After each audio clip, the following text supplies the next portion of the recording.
मन के जीते जीत है, मन के हारे हार। नमस्कार, मैं अंकिता और आप देख रहे हैं वॉइस ऑफ ग्राउंड।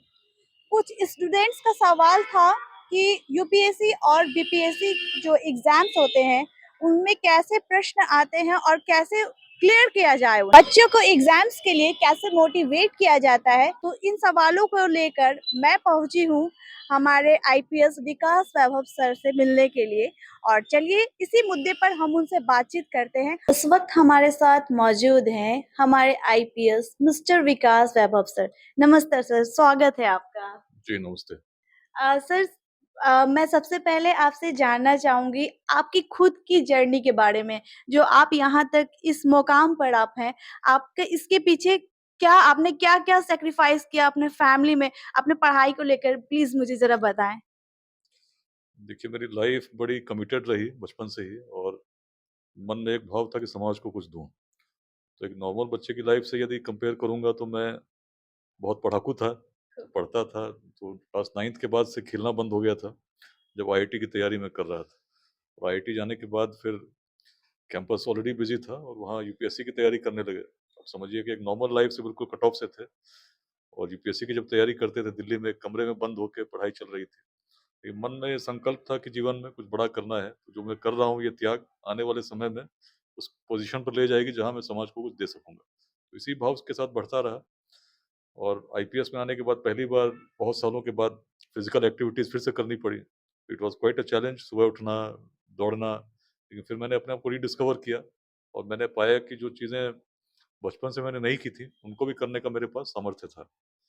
यात्रा चल रही है। तो सर मुझे ये बताइए कि बहुत से ऐसे भी बच्चे हैं, लाखों बच्चे इसके यूपीएससी, बीपीएससी के एग्ज़ाम्स देते हैं, लेकिन क्लियर मुझे लगता है कि बहुत ही कम प्रतिशत में होती है। ऐसा इसके पीछे क्या मतलब बात है जो मतलब क्लियर नहीं कर पाते हैं बच्चे? देखिए, सीट्स कम हैं, तो नेचुरल सी बात है कि जितने लोग एग्ज़ाम देंगे, कुछ ही जितने सीट्स हैं उतने ही सेलेक्ट होंगे।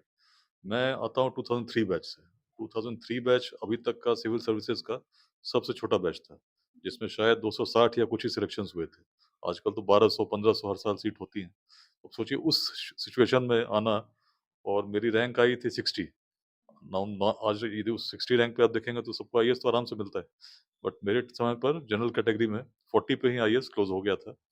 और जब दोबारा मैंने परीक्षा दी थी 56 पे क्लोज़ हुआ था। That was the competition. मेरी रैंक आई थी 60। मैंने आईपीएस जब मिला तो मैं अपने बैच में टॉपर था बिहार में और I got the Bihar cadre. तो बचपन से जो मन था मेरा कि बिहार में कुछ करना है, एक फीलिंग थी, उसको मुझे करने का अवसर मिला। तो बच्चे क्यों नहीं कर पाते ये जो क्वेश्चन, एक तो सीट्स कम है, दूसरी है कि अगर आपकी कमिटमेंट उस स्तर की नहीं है, तो जब इस तरह का कट थ्रोट कॉम्पिटिशन होगा, तो सस्टेन करने के लिए वैसा ही डेडिकेशन भी चाहिए और डिटर्मिनेशन भी चाहिए। हार्ड वर्क तो चाहिए ही चाहिए, लेकिन उसके बाद भी हम लोग टूटने लगते हैं। लेकिन अगर डिटर्मिनेशन होगा कि करना है, तो हर परिस्थिति में व्यक्ति सफल होगा। और सर मुझे ये बताइए कि अभी जो रिसेंटली एक एग्ज़ाम होने वाली थी एसएससी की, तो वो एग्ज़ाम भी शायद रद्द कर दी गई है। इसकी क्या वजह है? अब देखिए, ये तो मैं नहीं जानता हूँ, लेकिन पेपर लीक मैंने देखा है। जब आईआईटी का मैं एग्ज़ाम दे रहा था, ओके। 1997 में पेपर लीक पहली बार हुए थे आईआईटी में और आखिरी बार भी वही था, लेकिन बिहार से लीक हुआ था। उसने मुझे तब मोटिवेट किया था कि क्यों ना अपने जीवन काल में कुछ ऐसा करूँ, ऐसा बनूँ, ताकि इस तरह की चीज़ें बंद हों। तो आने वाले समय में जब भी रहा हूँ, तो एग्ज़ामिनेशंस के प्रति मेरा बड़ा कठोर रवैया रहा है और जो बच्चे चीटिंग करते हैं, उनके खिलाफ भी बड़ा मतलब उस रूप में रहा हूँ कि बिहार की ये परंपरा नहीं थी। बिहार नालंदा और विक्रमशिला की भूमि रही है, जहाँ विश्व भर से लोग पढ़ने आते थे। तो हमें उस परंपरा को सोचते हुए अपने ज्ञान के स्तर को भी बढ़ाना होगा और प्रयास करना चाहिए कि बिहार में उस प्रकार की ट्रेडिशन हो। तो इस मामले में मैं बड़ा स्ट्रिक्ट भी रहा हूँ, जहाँ रहा हूँ, क्योंकि मैंने उस दंश को झेला है, सहा है, जब पेपर लीक होते हैं और पेपर कैंसल हो जाते हैं। और दोबारा जब परीक्षा हुए थे, तो जब हम लोग आईआईटी पहुँचे थे, तो नॉर्मल सेमेस्टर में आईआईटी कानपुर में 5 डे वीक हुआ करता था, 2 दिन आपको मिलते थे। बट मैंने वो समय देखा है जब हम लोग की सेमेस्टर लेट हुआ था और 1 साल तक 6 डे वीक होता था, 1 ही दिन मिलता था, उसमें कई बार संडे को भी क्लासेस होते थे। उस पूरे पनिशमेंट एक तरह से कह लीजिए, उसको मैंने सहा है। My God! स्ट्रगल किया है सर आपने बहुत ज़्यादा।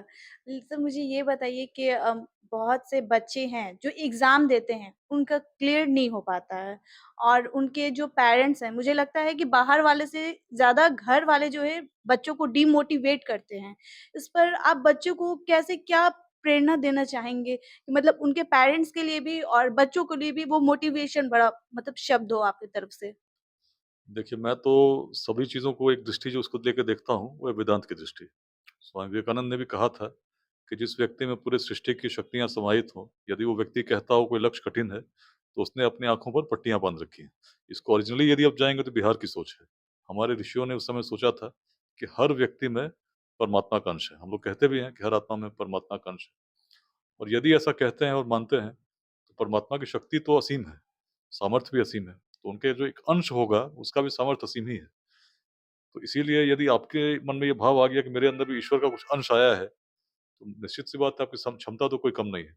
लेकिन यदि हम कुछ प्राप्त नहीं कर पाते, इसका मतलब हमने वो परिश्रम नहीं किया या उस डिटर्मिनेशन के साथ नहीं किया। तो मैं यही कहना चाहता हूँ कि यदि आपने कोई लक्ष्य सोचा है, तो पूरी ऊर्जा लगा दीजिए, सिस्टमैटिक तरीके से प्लानिंग कीजिए, समय-समय पर मूल्यांकन कीजिए और मूल्यांकन करते हुए यदि आप करेंगे तो निश्चित है सफलता मिलेगी।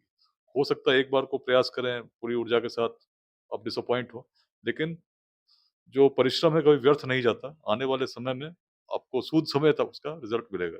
ऐसा मैंने अनुभव भी किया है और मैं यही कहना चाहता हूँ कि आप विशेष रूप से लेकिन लक्ष्य चुनने में आपके जहाँ इंटरेस्ट हो, यदि उसको ऐसा लक्ष्य चुनेंगे, तो आप सफलता बहुत तीव्रता के साथ मिलेगी।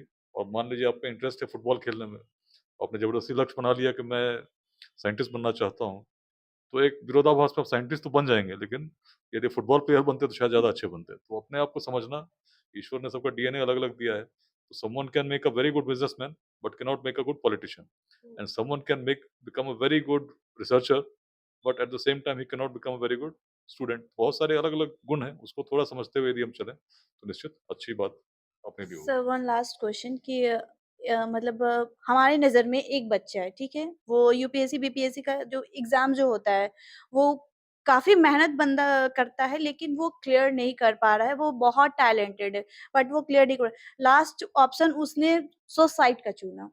सॉरी टू से बट उसने सुसाइड का लास्ट ऑप्शन तो आप दीजिए। देखिए, success is never lasting and any failure is never final. यदि आप सफल होते हैं, तो आपकी अंतिम वो सफलता नहीं है। आपको आगे भी जीवन में बहुत कुछ करना है और यदि आप असफल होते हैं, तो वो भी अंतिम असफलता थोड़ी है। हो सकता है ईश्वर ने आपको किसी और बड़े काम के लिए चुना हो। तो मैं तो आईआईटी कानपुर से पढ़ा, उससे पहले स्कूल में भी पढ़ा, तो अनेक छात्र मेरे साथ थे और आज मैं कह सकता हूँ भले मैं आईपीएस हूँ, कमा भी रहा हूँ, तो मेरे जितने भी साथ में सहपाठी थे, आज मुझसे ज़्यादा कमाते हैं और ज़्यादा अच्छे से वो रह रहे हैं। तो ऐसा नहीं है, मतलब ठीक है, मैं अलग तरीके से समाज को योगदान दे रहा हूँ, जो मैं चाहता तो वो कर रहा हूँ। बट ओनली एकेडमिक्स या only getting at a position may not be something that you are looking for. हो सकता है ईश्वर आपको कुछ और देना चाहता हो। तो सोचते हुए, स्वीकार करते हुए आगे बढ़ना चाहिए। जागरूकता अभियान, वो उसके बारे में मुझे कुछ बताएँगे?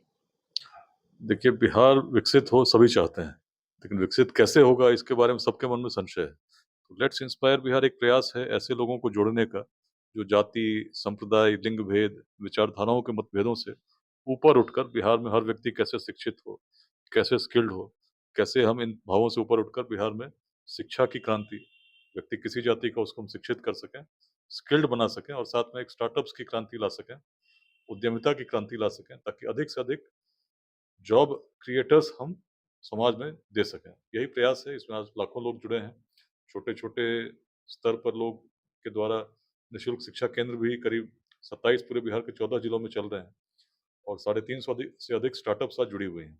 एक टारगेट हम लोग लेके चल रहे हैं कि 2028 तक बिहार के हर पंचायत में ऐसे अच्छे लोग, महिलाएँ भी जो समाज को देना चाहती हैं, गार्गी अध्याय में जुड़ें और साथ में समाज को कुछ योगदान दें। और हर जिले में कम से कम 5 स्टार्टअप्स ऐसे बन जाएँ, जिसमें 100-100 लोगों को रोज़गार मिलता हो बाय 2028। विज़न है 2047 तक बिहार विकसित हो, तभी भारत विकसित हो सकता है। चलिए, बहुत-बहुत धन्यवाद। बहुत अच्छा लगा सर आपसे बात करके। जैसा कि सर से मैंने बात किया, आप लोगों ने सुना, हमारे व्यूअर्स, हमारे स्टूडेंट्स चाहते थे कि मैं मिस्टर विकास वैभव सर से बात करूँ और इनसे पूछूँ आप लोगों के बारे में, यूपीएससी, बीपीएससी के बारे में। तो मैंने सारी चीज़ें आपको क्लियर कर दिया और मुझे लगता है कि मेरी इनकी बातों से आप सभी को समझ में आ गया होगा कि कैसे मोटिवेट होना है। कोशिश करने वालों की हार नहीं होती। So let's inspire Bihar. Thank you so much.